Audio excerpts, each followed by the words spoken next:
What is going on, everybody? Welcome to, I guess, like a Rust podcast that everybody's been asking me for. A lot of you guys have been asking me in my comments recently to bring this back. If you haven't seen it before, basically I have a couple of other guests on from the world of like Rust YouTube and things, we talk about a different topic. And I think today's topic is a pretty big, it's a big blanket umbrella topic, and that is what is wrong with Rust as it is right now. Today, which is coming up 20th of September 2017. And I have Synthetic Kill and Gores with me today. You can find both their channel links down in the description. And I guess we just jump right into it because this is a pretty big one, and I think we could have to split this into two things. Before we get into it, make sure to leave me a comment as to what you think is wrong or right. If you don't think there is a problem with Rust right now, leave me a comment down below. The comments on these videos are always massive and really help to like mold the sort of next thing that we talk about. So thank you very much for that, and we'll get into it. So I'm going to start off, boys, and I'm going to ask you, in one topic, one little thing, what do you think is wrong with Rust as the main point? If you had to say one exact thing right now. Giaz, what do you think? Lack of progression. The not progression. Well, the server's just, if you get raided, you lose it all, and there's no reason to keep servers going.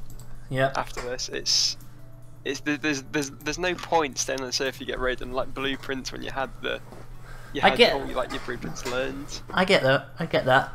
Phil. Well, that was going to be my topic, so I'm going to change it up a bit. But this is probably a given for any thing wrong with this game. But the fucking community, man. Do you think? I do. It's been so long since that's been the big issue. No, but I don't mean solely the whole down your mic going that type of thing. I find that hilarious. I'm talking about the whole aspect of no, even today where raiding is supposedly easy with the Trig update, there's still freaking Zergs out there that are just utter pussies at offline raid. Since this Trig update, I've not been online raided once. That's a good point, to be fair. First week it was an issue for me, and then not since. See, my opinion, the big problem with why, because I think it, which is an issue because Rust, when I first had it, which was 2 years ago last month now, when I first got into the game, it was one of the most popular games on the Steam store, wasn't it? And it has been for a very long time in terms of player base, daily player base rolling through. Now, I think I saw, I don't know if I'm right in this, I need to check it, something like 20,000 people a day or something like that. And you look at PUBG and it's got 1 million a day or something, which is incredible. But I think the big problem in my head is, for what's wrong with Rust right now, is the fact that servers die so quickly. Linking it in with what Gaz says, it just all drops off so fast. I don't remember the last time I played Rust past Sunday night. Wiped on a Thursday night, played Friday, Saturday, barely play on a Sunday. Definitely don't play Monday, Tuesday, Wednesday, and then I just wait for the wipe again on Thursday. You're lucky if Sunday. Sometimes you get those servers that wipe midweek, and then it'll last for not even 24 hours. It'll be dead in 18 hours. Those servers that have a 2-day wipe cycle, RustNet or whatever. Rust Platts, I think, Rust Platts is what is killing servers at the minute, in my opinion, because they wipe almost daily. It's these servers. They've got 7 servers that just wipe individually. But they say they do it in a cycle where it's 2 weeks a day. So when one wipes, the other wipes, and then vice versa, and then so on. But they say in the description, if the population of the server dips below 10 or something, they'll wipe it. Of course, it's going to do, then, doesn't it? It's yeah, but of course it does, because that's what these servers are like. Because you're expecting it to be thingied. So you just drop it to be wiped, so no one plays it past a day. It's daft.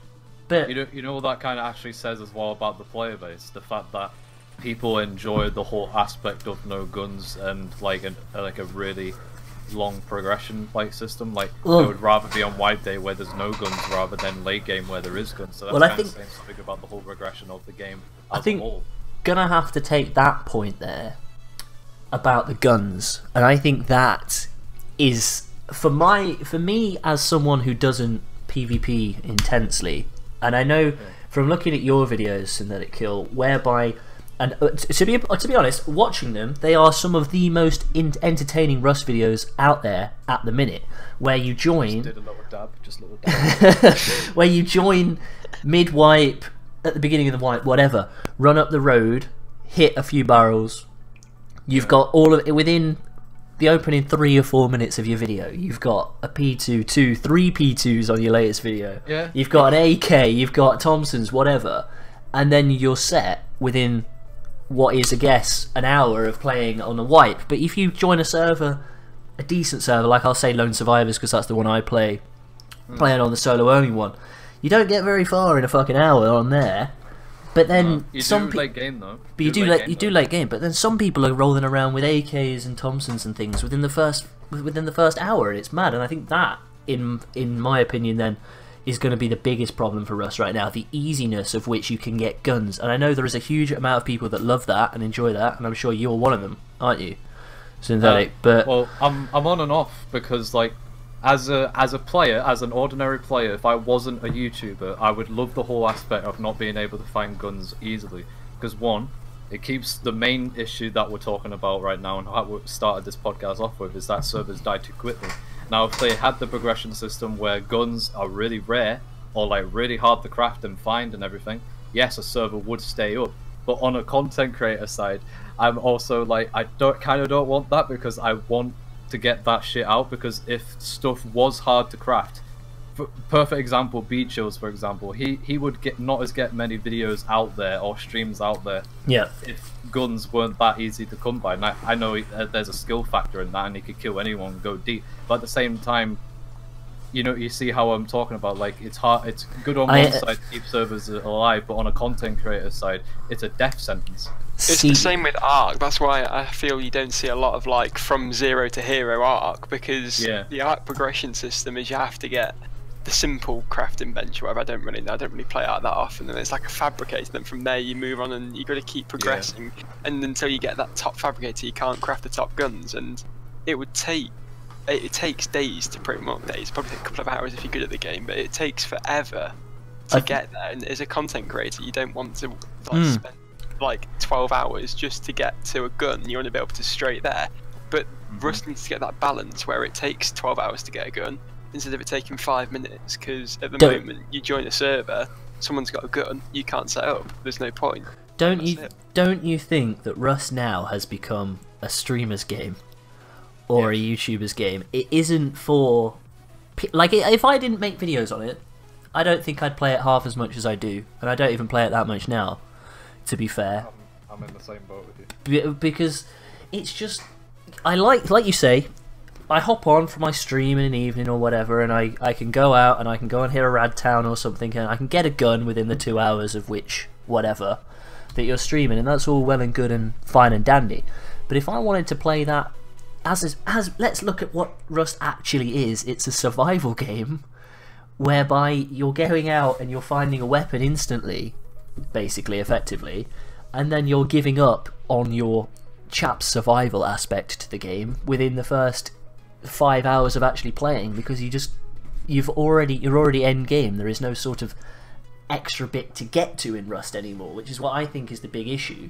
I wouldn't say it's linear, because every wipe you can have a little bit of difference to it, but it's still so samey every single time. Well, you say it's not linear, but it's usually the same idea. You get like a spear if you're that lucky. If you want to, it's usually starting, but usually you can get a bow if you're lucky, and then from there you get your stone tools. From the stone tools you then get yourself a base down, and you get metal tools, and then you get revolver, and the revolver you get semi-rifle, and semi-rifle you go to But it's not like that now, though, is it? You jump. Like you don't have to make stone tools when you can just go to a recycler and make yourself a metal hatchet, or you find a metal hatchet in a purple box, which I do like. I can't say that I'm against that. Yeah. Purple boxes are a good addition, but they're one of the best things they put in. That's back to sort of blueprint sort of days. But I think I just don't. I mean, I haven't crafted a revolver for a very long time because I just haven't needed to, because it's so easy to find a semi-body and a spring and make a rifle every time, as opposed to making a revolver. I know people are different, but I haven't made one for a very long time. I feel revolvers are still currently better than P2s. I know Beecher said this in his video, but revolvers, they fire faster. They're cheaper to make them, require the high quality. I know they lower the price, they don't need a spring, the P2s, but still. P2s feel like they shoot fucking everywhere, in my opinion. They're fucking More accurate. They have a straighter line when it comes to shooting. Yeah. Like every time I spawn in, the best way to start now either it's on White Day or like through midweek for a solo play, the best thing you could do is spawn next to a harbour, open a bunch of gun boxes, because there's gun boxes there, like there's at least 2 or 3, and then there's component boxes, and then there's actual barrels. And I've spent no one really goes there, do they? To get a gun is 10 minutes, and I've gotten a revolver. Well, I think the sort of videos, like I've got a couple of points on all of that, but like when you see CND Blood videos and he goes to the rocket launch site, and I think he got a rocket launcher within 10 minutes. It's madness. It's madness. The launch site, I mean, The they've launch... added Bradley to try and nerf it, but Bradley does nothing. His route is too big. Like, you might catch him occasionally, but the majority of the time, once you're in there, groups you're away will be from there it for days. And like, I went on a launch site. I managed to kill somebody who was camping up there. They had 3 mates waiting around the corner. I thought, okay, I'll go back at night. They won't be there. Same guy's still there. It's like once they're up there is nothing stopping them just camping. That is my opinion. My thinking as well. The people that camp the top of that launch site are incredible. It baffles me how they think. I mean, I get it. You get a big reward from it. Whoa, whoop-de-doo! I've got an extra 2 tech trash and an extra rifle body. I could have just come back here and gone, but whatever. But they stay up there for hours. Yeah, literally, like on some servers I've played, you go up there, guy kills you. You go back half an hour later, he kills you again, and it's the same guy because he's still there. It's madness. Yeah, except the reward is massive. What, you get like 400 high qual if you spend like a day there. It's ridiculous. Well, I found out that I was telling Tilz while you were getting a drink, guys, but I found out when I was on Wipe Day on Tilz's server, you don't even need a rad suit to get underneath the rocket anymore. That's insane. I went in with a coffee can, hoodie, trousers, and only wooden armor.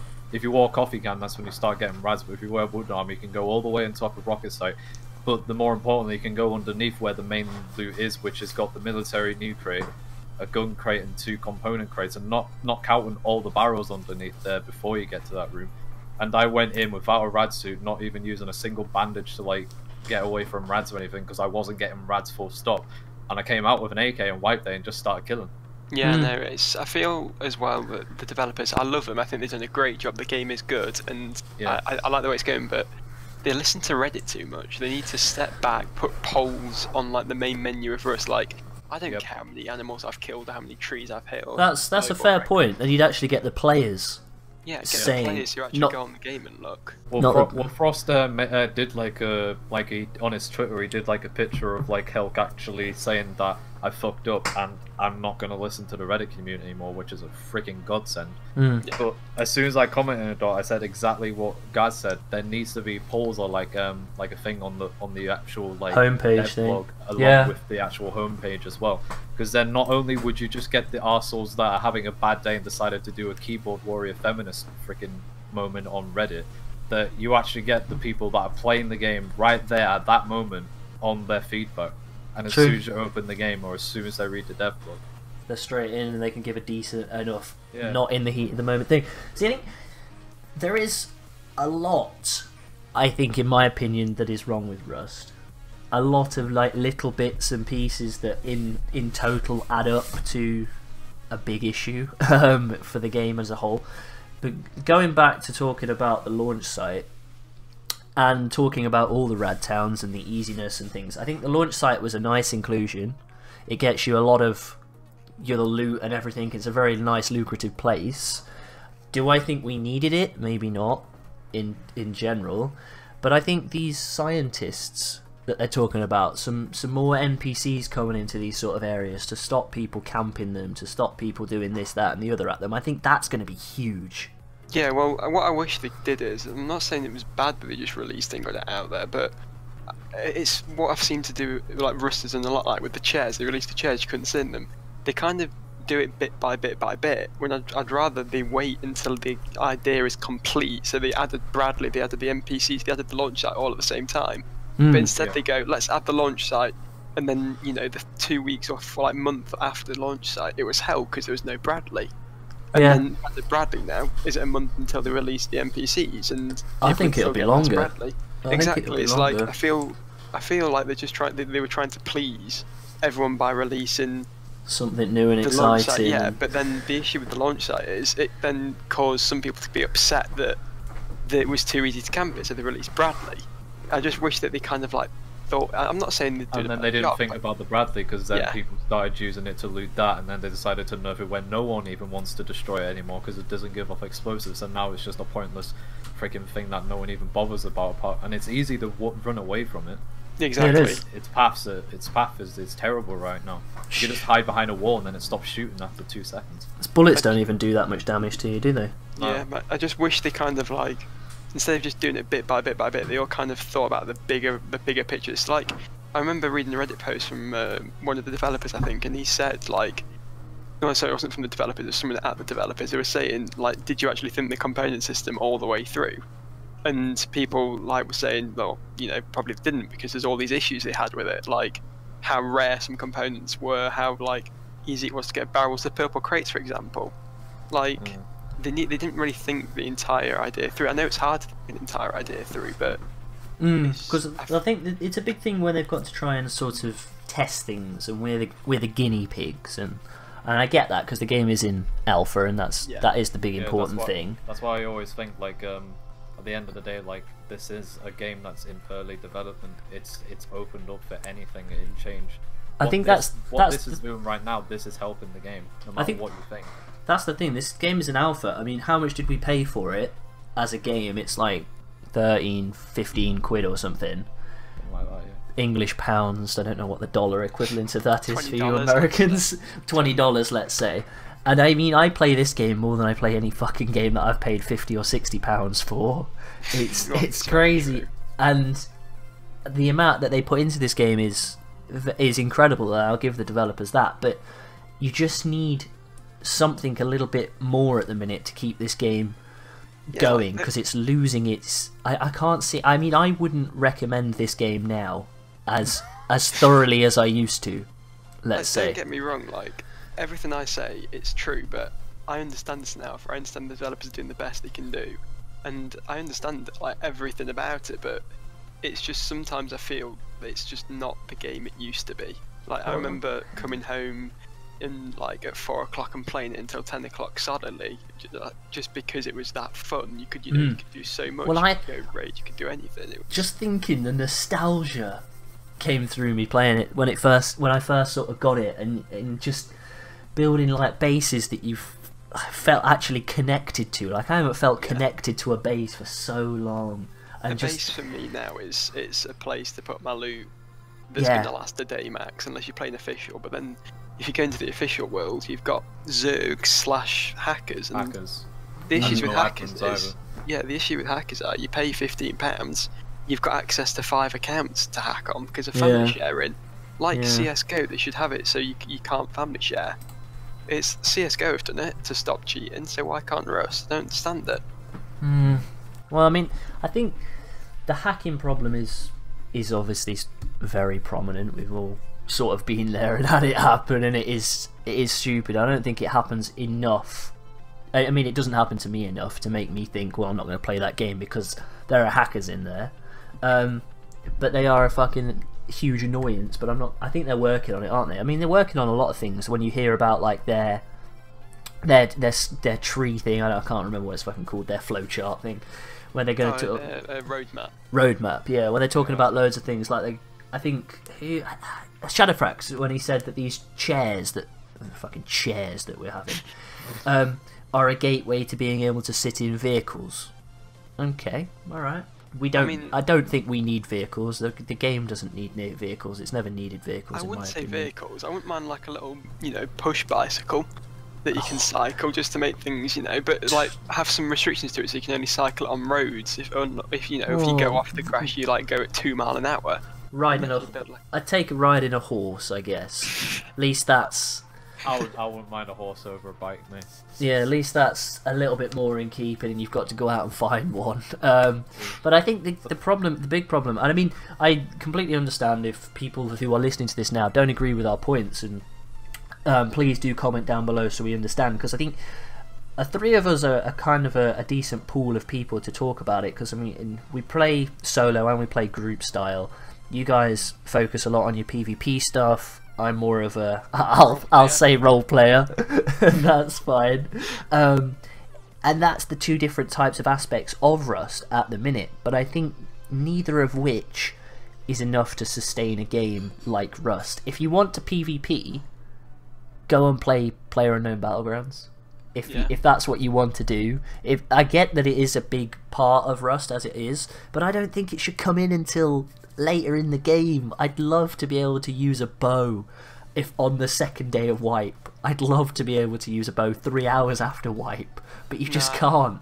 I know. You just can't.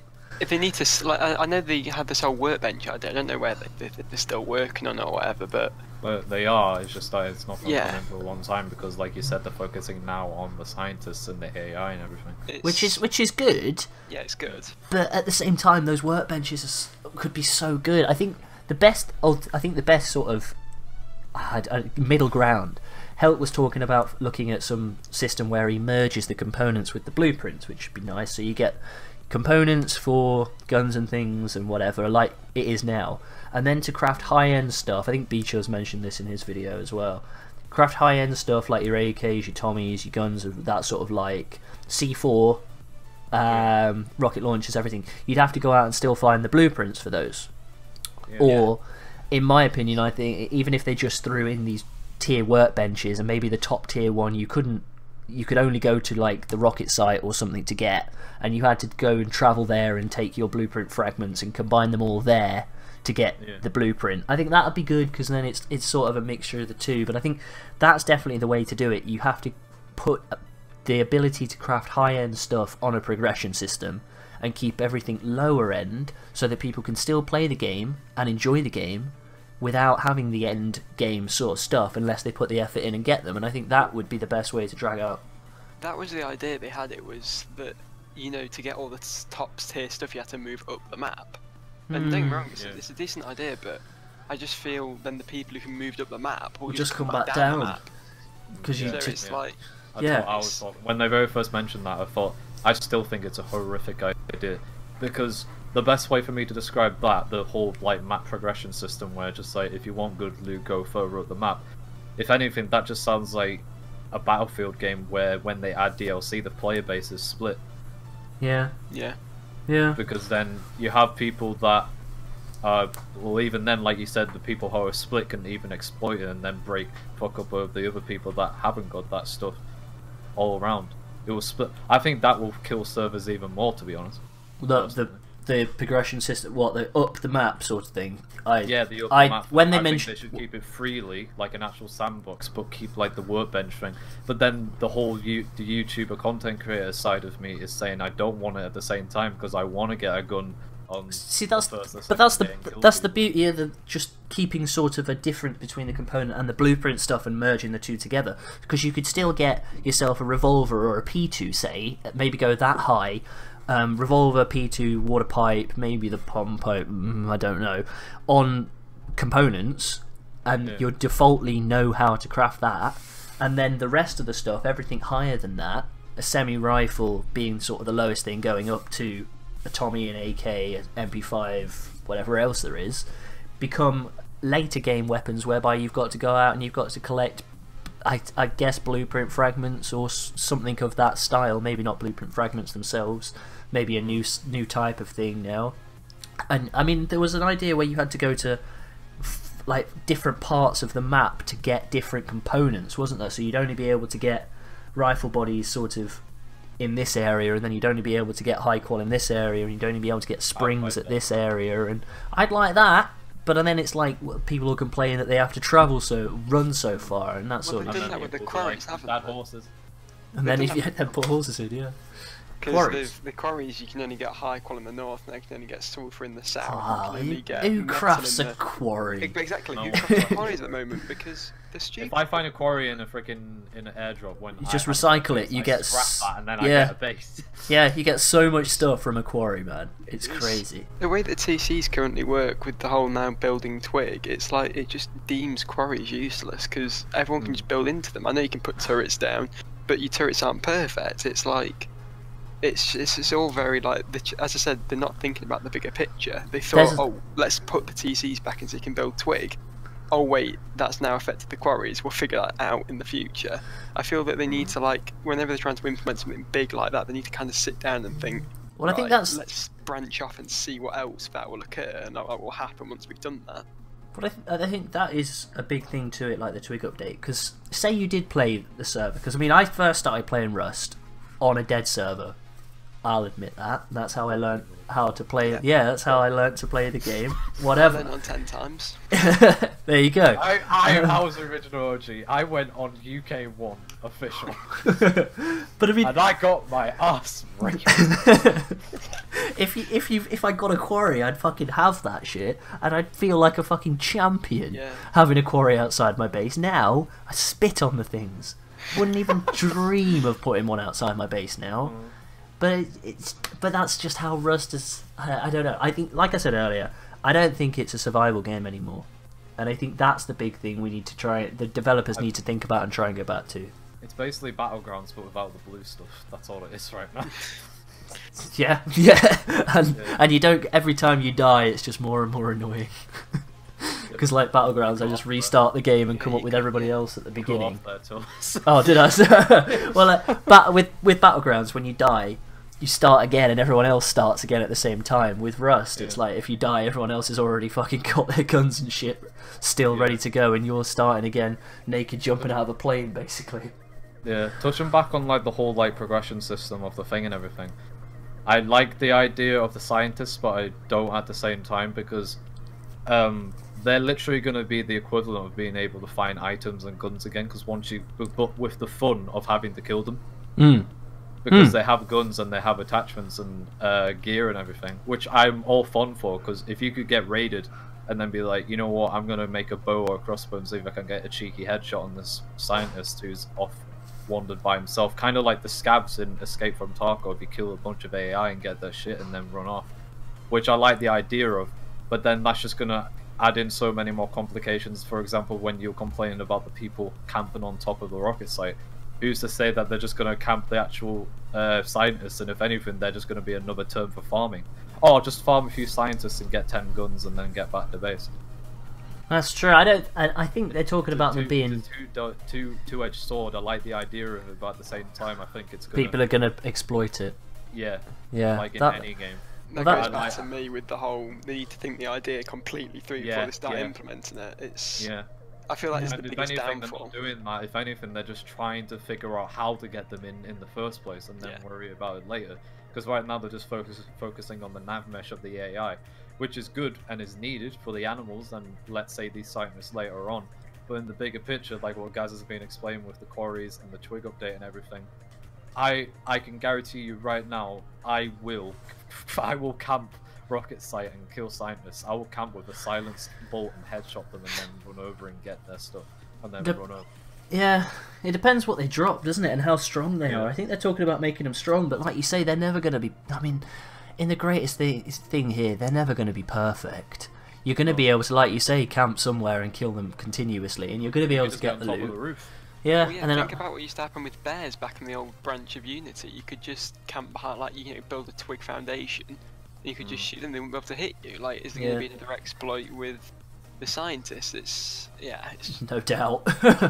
That seems to be Rust in a nutshell, though, doesn't it? I think. And what about the free rad suit that they drop if they do? See, that's the thing.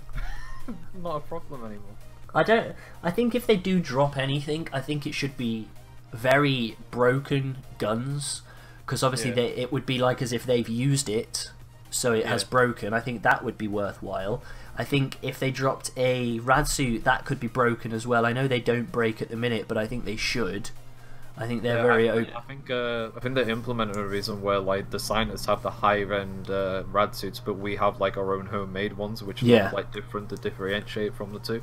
Yeah. But touching back on the whole like guns being broken thing, and like the whole aspect of like having to have a bench to craft higher tier things, I would really like a system kind of like Far Cry 2, where if you didn't have the BPs or the higher end tier, but you still wanted to craft the AK and you had all the resources, it would be highly unreliable compared to if you knew the blueprint and did it at like rocket site. So like it jammed, for example, or like the clip got stuck or something. I think that would give off a whole. The recoil was crazy. Yeah, the whole aspect of like that survival thing. Like we're basically a bunch of naked bald people, but somehow we managed to make a fully automatic assault rifle. Yeah. See, Like, I imagine that, but with the aspect of like, right, I've got the resources, but I don't know the know-how. I don't have the blueprint. See, that's the thing. That's what we lost, isn't it? Back and make an AK. That's what we lost when they took out blueprints. Because I used to love that. That was the idea that you on this deserted island or whatever, and then you've got to find the bits to learn how to make the guns. Yeah. Now it's just you find everything, and all of a sudden you're a fucking super genius, and you can put it. You can make C4 and shit. Going back to that whole jam gun idea, you got to then look at it from the programmer's side. Like, well, how do you program it so it works effectively? Like, what happens if someone drops it? Like, you got to think that's like going to be a lot for them to handle with, and they've still got other issues they've got to deal with. They've got to optimize it. They've got to fix things. They've got to, like, it's only a small team at the end of the day, and they're doing a great job, but they've got so much on their plate, and they've got the community saying do this, do this, do this, and they've got the community saying do this, do this, do this. They kind of just need to, as the roadmap's done, they need to just get something down on paper and stick to it, instead of just trying to please everyone, because you can't please everyone. You're going to get people who go to CSGO or go to Players Unknown Battleground, and they're just going to try and stick to the core community who, you know, were like bought this game when it was back in Legacy days, and they need to stick back to that original idea of survival. Yeah, that's why they need those stupid poll things on the thing. Because Reddit is like 5% of the player base, and even then that 5% is people that are having a bad day on their luck or just having a hissy fit. I don't get me wrong, there were some good things that come out of the Reddit. Like, I don't know if it was Frost who posted on Reddit or Twitter the idea for nighttime where your eyes gradually adjust. Oh yeah, it was Frost. Yeah. And it's like, that's a great idea. Like, I really want that implemented. I don't. Nighttime for me is just such a waste of time. I don't see why. Nighttime is basically craft time. Yeah. Like, you stay in your base and you craft. No one goes out apart from people that have the Nvidia thing, which is what I do. Or sometimes what I do is I'll just go out and chop trees all night. Because that's all you can see in the fucking dark. Yeah, I get that. But that's stupid. That shouldn't be the case. That's half the fucking playtime of a game that you're not allowed to actually play. Yeah. Basically, it's less than half. Okay, fine. Call it an hour. I was about to say. Out of an hour, call it like, what, 15 minutes? Yeah. 20, pushing up to 20? Out of an hour that you're not actually playing the game. Your chaps, I don't know about you guys, I denote that night time to YouTube time. So I sit on YouTube. Songs on and I freaking AFK craft and check. Or something. That's what I do. Every night time in Rust, which is stupid. That should be. I don't see why they. I mean, when the fucking moon comes out and you can see when the moon's out, that's good. I like that. That's all right. It's dark, but it's not too dark, and it's at least you can fucking see. Why is it not like that every night? Yeah. Keep it so it is a little bit tricky. Like if someone's hiding in a bush, I can't see them. But if I'm in an open field, why can I not see the guy that's right in front of me? Talking about bushes, the one thing they need to fix with this whole, like, if they're saying they're trying to, you know, redefine the way the tool cupboard works, what I think they need to work as well is you can only place turrets in tool cupboard locations, because the amount of times I've walked through a field and then suddenly I'm sprayed down by a turret in the most random place ever. Yeah, it's ridiculous. It's like I've never had that happen. They need to up the cost on turrets as well. It's 50 high-core laptop on a freaking CCTV. I never understood. Freaking easy to find. I never understood why they removed the AK from that. Yeah, I don't know. To be honest, you can see the fucking AK. Put an AK.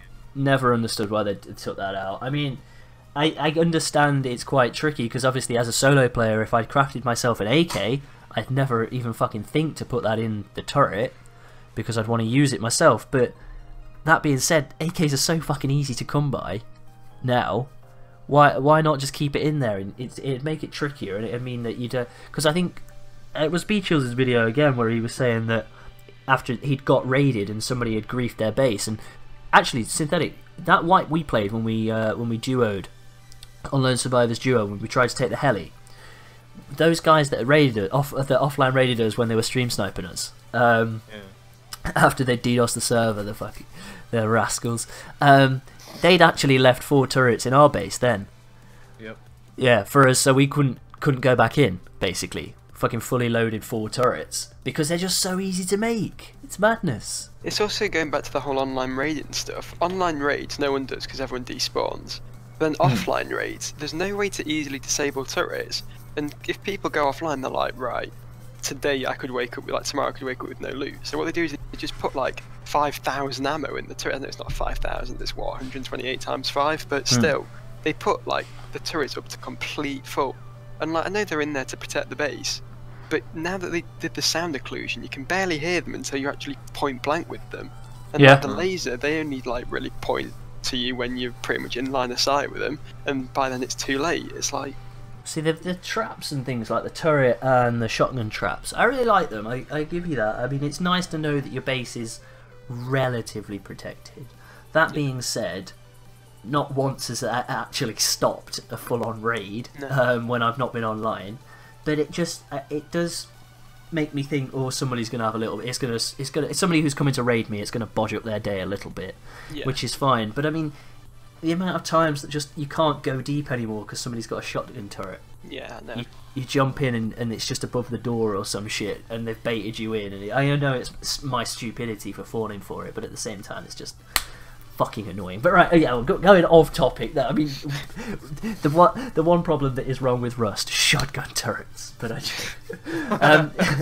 have you guys got any other points? Because I think through the fear of this being too long a video, I don't want to do that. I'd rather, like, if you guys are cool, have you guys back on and we talk through a little bit more after people leave their comments down below. Have you guys got anything else that you want to say or bring up now? The other big one I find is just the random lags and stutters. I know they've worked a lot on it with the whole downloading the skins, but it's sometimes in combat you'll get lags or stutters or something. I know it's not always their fault with the lag, but sometimes like you could be shooting somebody and then you freeze. Yeah, you freeze, or sometimes you could be shooting them and the person across from you freezes, and like you might think, oh, the person across from you freezes, that's fine, you'll get the kill.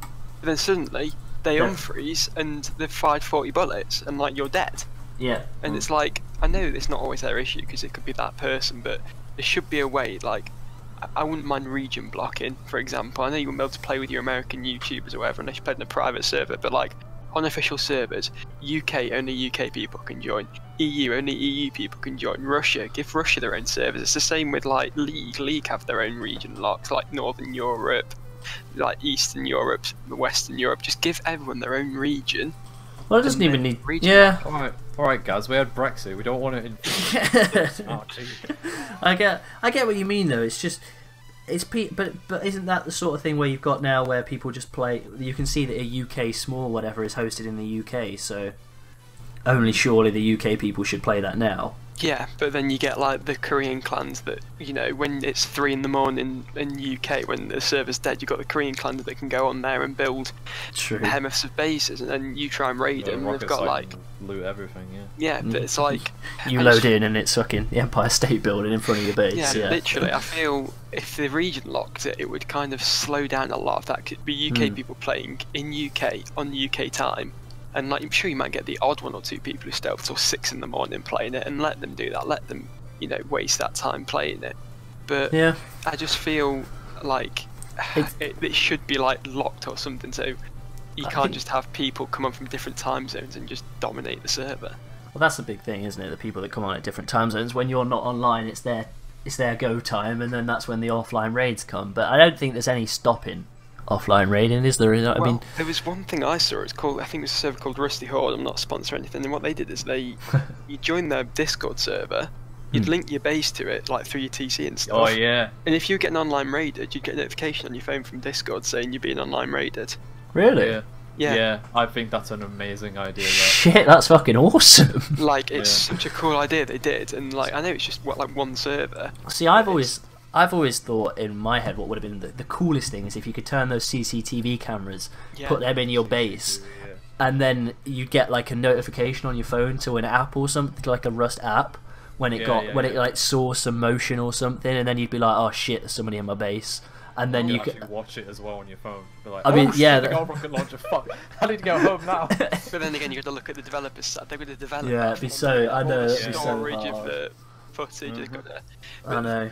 They would have to have like an entire new team for that before apps and everything. Yeah, but they were adding electricity at one point, if you remember. Oh, that was years ago. That was years ago. I know. And like, what happened to it? And again, I think that's just one of those things where they didn't think it through the entire way. So they started just like, you know, putting time down into it, and then they realised, hang on, this is a bit bigger than we want to be doing at this moment. But then you've got shit like the fucking ceiling lamps. They've got light bulbs in. Yet you just stock them up with low grade. No, they could be running off electricity. All you need is a fucking generator to run that shit, and then you can hook it up to your fridge. I mean, even Minecraft has electricity. If you get like one of those mods for mine, like industrial craft. No, it's Minecraft, but still, it's fucking. It's a big fucking game. It's a simple game, like compared to Rust. I just thought Rust. Like, if they had electricity, it'd be great, but it's one of those things that they need to get other things fixed first before they keep doing that. I think that's it's either you wait and you add everything big at like one time, or you or they keep adding little bits as they go, but the little bits as they go still aren't ready to like all come in at once. So it's I don't know. I understand their point that they want to keep updating the game and stuff, but maybe every 2 weeks as opposed to every week, and give themselves a little bit more time. That would be nice. I like the way that PUBG like approaches it. They have a weekly update that fixes any bugs. They have 2 week updates that like they add like, I don't know, some little things, and they have monthly updates that add like the big things, and they like reset the leaderboards. They do all that. Like that way, it works brilliant. That's the best way to do it personally for me. It's like they do the little things that need fixing, and then it gives like the bigger teams, like the people actually developing stuff, more time to actually develop it. So like, look, we need that, you know, like the week previous to us, they were adding the chair mounting system, and fucking chairs. It was in the dev blog, like, oh yeah, we're going to add the mounting system. And then suddenly they pulled it out because it wasn't ready. It's like they kind of need to like focus enough time and enough effort on something just to get it done. Yeah, I get what you mean. Especially something like more important than chairs. Yeah. Like the new player models. Who the fuck asked for new player models? Why? All I want is especially ones that look like they're on meth. Like they're horrible. Like they're disgusting. All I want is somebody to fucking make it so I'm a fucking guy again in Rust and not a fucking woman. That's all I want. I'm being a black woman, completely opposite to what I am. But I know it's like smaller hitboxes and all that jazz. But... Right, I'm gonna wrap it up then, boys. I think You didn't ask if I wanted to say something. Oh, I thought I'd go. Let it go. No, go. Go. Touching on the whole thing with like guys doing the whole like they need to focus on the most important things. I think that's a big killer dev-wise, because how old is this game now? Like it came out 3-4 years. 4 years. 2013. 4 years. Right.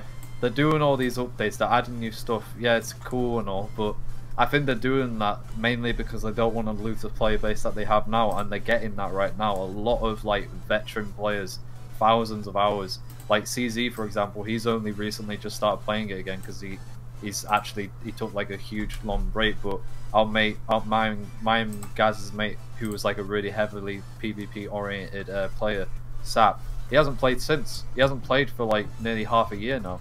Really? He just doesn't like the game. He doesn't said like the the way game. that it went with the whole RNG recoil, it just ruined it. Well, so many people have gone off the game completely. I mean, a lot of people went when it was on components, didn't they? And components was a big killer for me, but I've gradually started to accept it, and now I think it's the best system. But they need to touch on the whole topic of two main things. One, the fact that everyone loves to be on wipe day servers rather than mid-late game, which is kind of saying something a lot about the player base in the whole. And the whole fact that over 330,000 people refunded the game.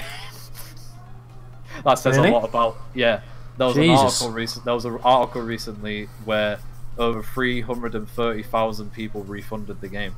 Christ almighty, Jesus. The exact number, 329,970 times in the space of like a year or two.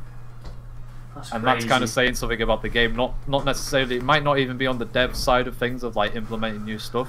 It might be in the whole aspect of touching more on the fact that, oh, a new player just spawned in. Oh, there's a guy with high quality metal gear and an AK. I'll say hello to him. Bang. Alright, this game is really simple.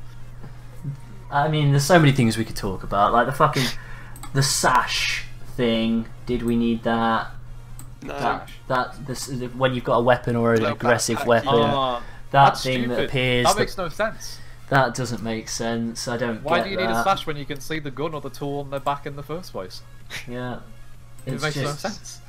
It's baffling. But I'm gonna have to call it, boys, because we don't want to drag this on too long. But I don't know. We must be 45 minutes deep at least, and I mean, there's still so much more that I could just spurt out, and I'm sure you guys feel the We same. need to do a part 2. I don't care. We do, part we 2. do, 100%. And we'll do half a segment of like replying to people's questions or statements on this video and be like, what Look at this. about that? He knows. No. Synthetic knows. That, like he says, guys. Leave us comments down below as to other things that you guys think is either wrong with Rust, or if you don't think there's anything wrong with Rust, if you think it's in a good place right now. I think a lot of people that treat it more as a PvP game think it is in a good place, and a lot of people that treat it in a different way don't think it is in a good place. But let us know. Drop a like on the video if this is something that you guys are interested in. I know a lot of people do enjoy these podcasts, and make sure to leave a like if you want to see part 2, because that will be coming. We're going to be getting on that pretty soon as well, based on what you guys say on the comments of this one. So I want to say thank you very much to Gauze and Synthetic for joining me for today. Thank you, boys. No, thank you for having You're me. Subscribe to incredible. Synthetica. You can find both their links down in the description down below. Thank you guys so much for sitting through. If you have listened to the end of this, well, fucking bravo to you. I know a lot of people do listen to these while they're farming in Rust, actually, so that is really fucking cool. Or at night time. Or at night time, yeah. There you go. And on that, guys, thank you so much for watching. Make sure to subscribe to my channel so you don't miss out on any more videos. I'm actually going to be doing a trio survival with these two weenies this week. So look out for that with those videos. Thank you very much for watching. Have an awesome day, and I'll catch you all in the next video.